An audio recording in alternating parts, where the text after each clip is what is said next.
این بنده خدایی که در غمزش کرده بودی ماساژ ایرانی خیلی راضی بود از کارت. دمت گرم. خدا شکر.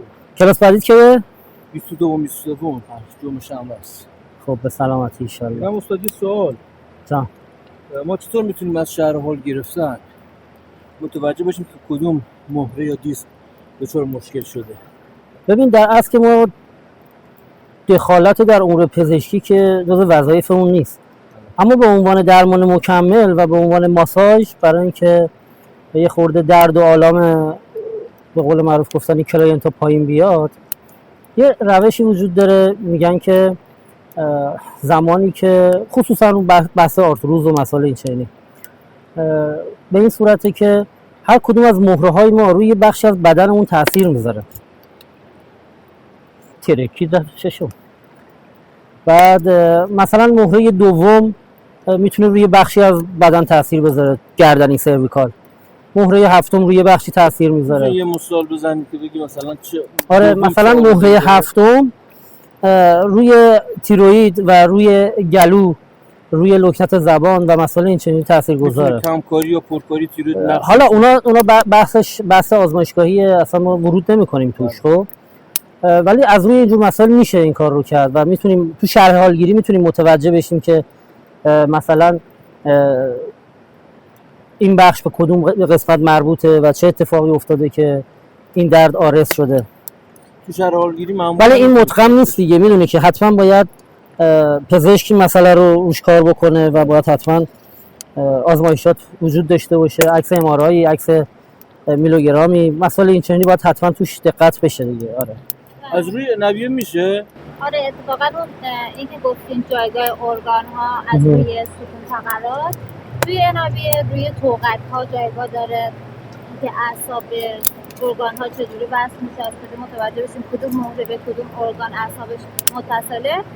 اینا رو میتونیم متوجه بشیم. حتی مهره ها، مهرهای گردنی، مهرهای کمری، توراسیک، هر کدوم روی نبیه یه جایگاه داره. تو چشم راست یه قسمتی، تو چشم چپ یه قسمتی، اینا همه ربط نه واقعیتش اینه که انابیه یه بخش تشخیصی خیلی خوب میتونه باشه توی بحث طب سنتی و مزاج شناسی. تو بحث مزاج شناسی انابیه میتونه خیلی تاثیرگذار باشه. هر لاکنایی که روی چشم وجود داره یه مبحث زیادی رو خودش میتونه مطرح بکنه. ناراحتی‌های معده، نمیدونم دیابت، مشکلات قلبی یا حالا هر چیزی که هست روی انابیه خیلی خوب دیده میشه. ما 3 تا تشخیص خیلی خوب توی مزاج شناسی داریم. یکیش انابیه است، یکیش نبضه که از همه متقم تره و خیلی عالیه، و یکی دیگه از اون چیزایی که باش میتونیم تشخیص خوب بدیم زبانه. زبان توی حالا بچه‌ای که CCM میدونن و طب سوزنی خوندن میدونن دیگه، میگن قلب خودش رو روی زبان باز میکنه. آره البته خب شما بهتر میتونی توضیح بدی دیگه. آره ولی به زبان خیلی قشنگ مشخصه، حتی تنگ کارنخایی، مشکلات تمام مهره ها، افتادگی ناف میتونه مشخص بشه روی زبان. ناف به کاملا مشخصه. شما همون لحظه نگاه کنید، انحراف ستون فقرات یا حتی اگه لگن جابجا شده باشه همش مشخصه و شما بعد از اینکه کار میکنی همون لحظه میتونید علائم بهبودی رو روی زبان ببینید، همون لحظه بعد از انجام کار. اینقدر سریع خودشون بعد از اینکه اصلاح انجام دادی، یعنی بعد روز زبون میتونی مقایسه بکنی که چجوری انجام عالیه. نافو جا بندازی، لگن جا بنداز، همون لحظه روی زبون خودشون نشون میده. خوبه دیگه. بعد از این تشخیصا کارو بدین دست من. اتفاقا این بحث مزاج شناسی گفتن از بخش مژگانی قشنگ از روی نوع بافت انابیه قشنگ میتونیم مزاج کامل تشخیص بدیم. فکر کنم هم جبلی هم آرزی. آره خیلی خوبه. یه چیزی که خیلی خوبه تکمیلی از تمام ایناست. کسی که درمانگره باید هم تشخیص خوب آفرین درمانشو درست انجام. تا تشخیص درستی نداشته باشه نمیتونه درمان درست کنه. 100%. بله 100%. تشخیص اصلی ترین چیزیه که ما باید بهش برسیم. برای اینکه به تشخیص برسیم من پیشنهادم اینه، من فکر میکنم که بچه‌هایی که دارن طب سنتی میخونن یا بچه‌هایی که مزاج شناسی کار میکنن باید یه خیلی هدفمند کلاساشون رو و اون مطالبی که میخوام بخونن و یاد بگیرن به نظرم باید خیلی هدفمند پیداش بکنن. اگه هدفمند نباشن میان یه مدتی رو میگذرونن، هم هزینه میکنن هم وقت و عمرشون رو میذارن، آخر سر هم میبینن هیچ نتیجه خاصی نگرفتن و مجبور میشن رها کنن، یعنی فیل میشن. برای همین من بچه‌ای که ازم سوال میکنن و ازم مشورت میگیرن معمولا میگم که برای اینکه توی بحث مزاج شناسی بتونن یه رشد خوبی داشته باشن بیان اول از خود کلاس مزاج شروع کنن، یعنی مزاج رو یاد بگیرن، 3 تا ضروریه رو یاد بگیرن، حداقل به خودشون، خانواده خودشون بتونن کمک کنن، بحث تغذیه رو جدی بگیرن.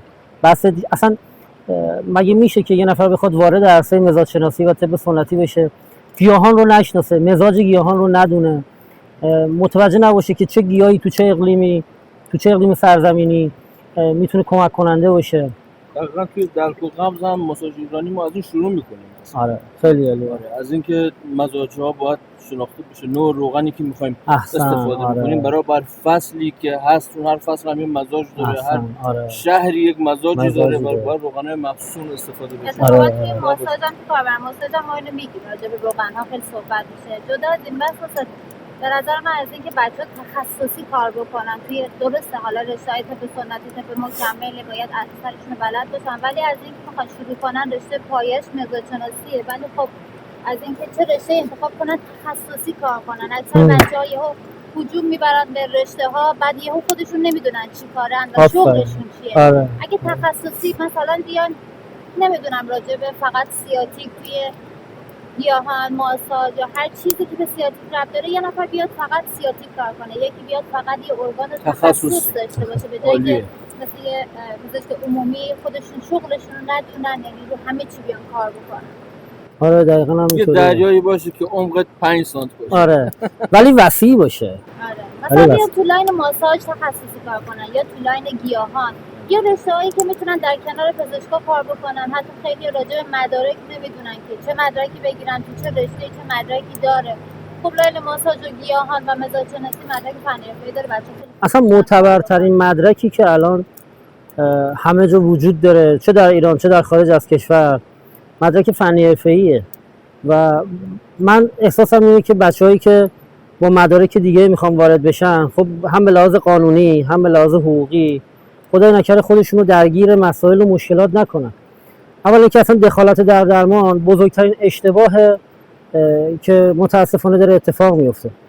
اما اینکه هدفمند باشه، مثلا تو حیطه وظایف سازمانی سازمان فنی حرفه‌ای اگر باشه و به عنوان یه مکمل ازش بهره برداری بشه، به نظرم هم خودشون خدای نکرده خودشون رو به خطر نمیندازن، هم کسی دیگه رو به خطر نمیندازن. اساتید قدیمی آیه کریمی اعتقاد داشتن، میگفتن که علم ناقص خطرناکتر از به حساب چاقوی برنده است و واقعیتش هم همین جوریه. اینکه ما مثلا یه تشخیص سطحی خیلی الکی بدیم و بخوایم باهاش مثلا وارد پروسه درمان بشیم، این خیلی خطرناکه به نظر من. همه ترجیح همینه که هیچ وقت این کارو انجام ندم که بخوام خدای نکرده بعد آسیبی به کسی بزنم یا بخوام خدای نکرده کسی رو دچار آسیب و ایرادی بکنم.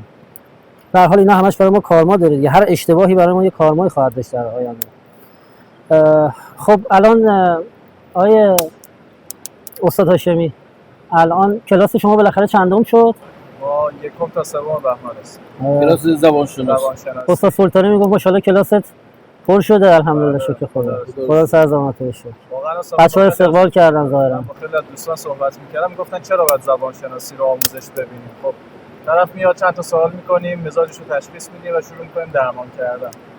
اما همونجا وقتی از رو زبانشون بهشون گفتم که مثلا شما این مشکلات هم کنار اون مزاجت داری، اصلا باورش نمی‌شد. میگم من مزاجم مثلا صفراست، این مشکل از بلغمه، چرا از کجا اومده؟ یا حتی مستعد چه بیماریایی هست. یعنی زبان شناسی خود جلوتر بله میتونی تشخیص بدی بیماری.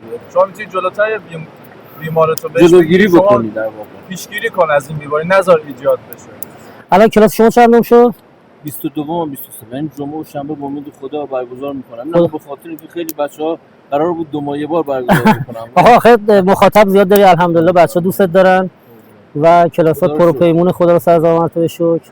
ممنون از لطفتون. این بحثی که گفتن حالا زودتر میتونیم متوجه بشیم، تو نوی هم گاهی اوقات ممکنه یه سری چیزا رو متوجه بشیم، به حالا مراجعه کننده بگیم که بگه نه من حتی دردم ندارم، ولی عصبش زودتر به نوی فشار، اما بعداً دوره بهش آره نوی این اصلا یه بحثی که بچه‌ها راههای تشخیصی، حالا تشخیص از طریق چهره، از طریق زبان، پالمستری یا NRBA رو نمیدونن کدوم به کارشون میاد، کدوم رو بخونن. NRBA خب زودتر اعصابش فشار میاد، بچه زودتر متوجه میشن، حتی مورد کننده میگم مثلا متوجه نشه بگه نه من همچین مشکل ندارم، چند ماه آینده این مشکل پیش بیاد.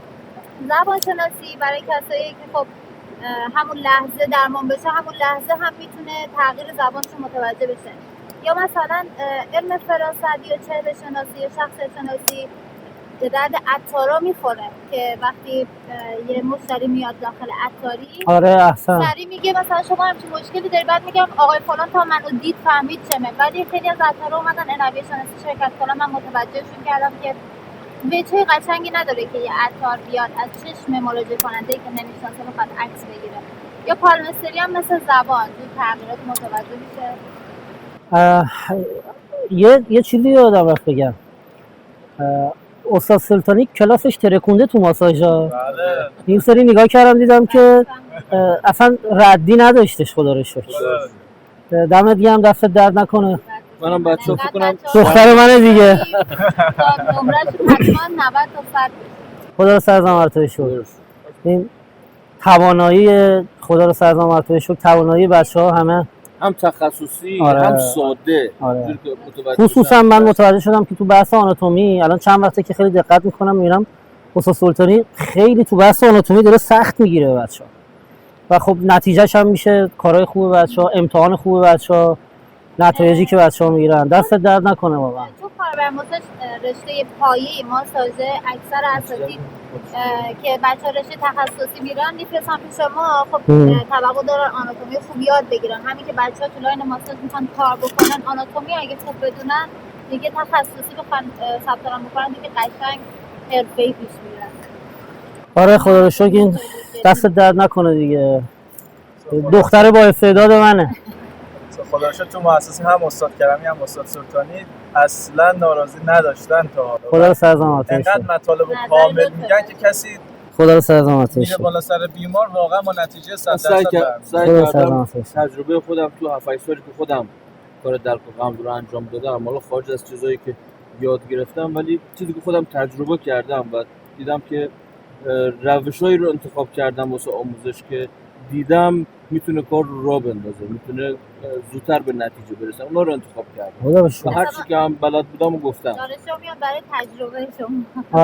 آره واقعا خدا رو شکر میکنم که دوستای خوب، همکارای خوبی دارم. انشالله که خدا بهتون توانایی بده همیشه اول بتونیم به دیگران کمک بکنیم و علم خودمون رو زیاد بکنیم که بتونیم به تبعمون بازگو بکنیم. انشالله که خدا کمک کنه همه رو، شماها رو که لطف دارید همیشه به من و همه جا پایه بودید هستید. خدا انشالله عمر با برکت و پر دوام به شما بده. انشالله که سلامت باشی، زنده باشی. خدا سرزام مرتبه شکر. هر روز که داره میگذره تغییرات خوب به روز، جدید، علم بیشتر کمک میکنه. الحمدلله شکر خدا. الان این نظرسنجی هم که راه افتاده، خدا رو شکر نظر بچه‌ها خیلی عالی بوده. خدا رو شکر میکنم که اینجوریه. امیدوارم که همیشه بتونیم همینجوری رو به جلو باشیم با کمک هم دیگه، با کمک دانشجوامون. ما خدا رو شکر یه چیزی اصلا چند وقت پیش داشتم بهش فکر می‌کردم، ما دانشجوهای خوبی هم داریم. دانشجوامون اعضای خانواده‌مون، واقعا دانشجوامون تبدیل شدن به بخشی از خانواده‌مون، یعنی همه رو میشناسیم، همه رو خانواده‌هاشون رو میشناسیم و دغدغه‌شون، ناراحتیشون ناراحتی خودمونه، خوشحالیشون خوشحالی ماست. خدا کنه که خدا آرزو میکنم که همیشه همینجوری باقی بمونه. یعنی امیدوارم که تا اونجایی که نفس دارم بتونم خدمت کنم و هم به شما هم به دانشجوامون. امیدوارم که همیشه حال همه‌شون خوب باشه، همه‌شون هم سالم باشه. جای همه دانشجوامون هم اینجا خالیه. آره کاش میشد مثلا یه اردوی را مینداختیم همه بچه‌هامون میمدن این منظره رو میدیدن. حالا چون الان آیه هاشمی دوربینشو گذاشته احتمالاً یه بخش کوچیکی از اینجا دیده میشه، ولی این فضای اون طرف اون اصلا خیلی رویاییه. کاش میشد که کاش میشد یه خود تغییرش میدادیم. اون اسبا رفتن.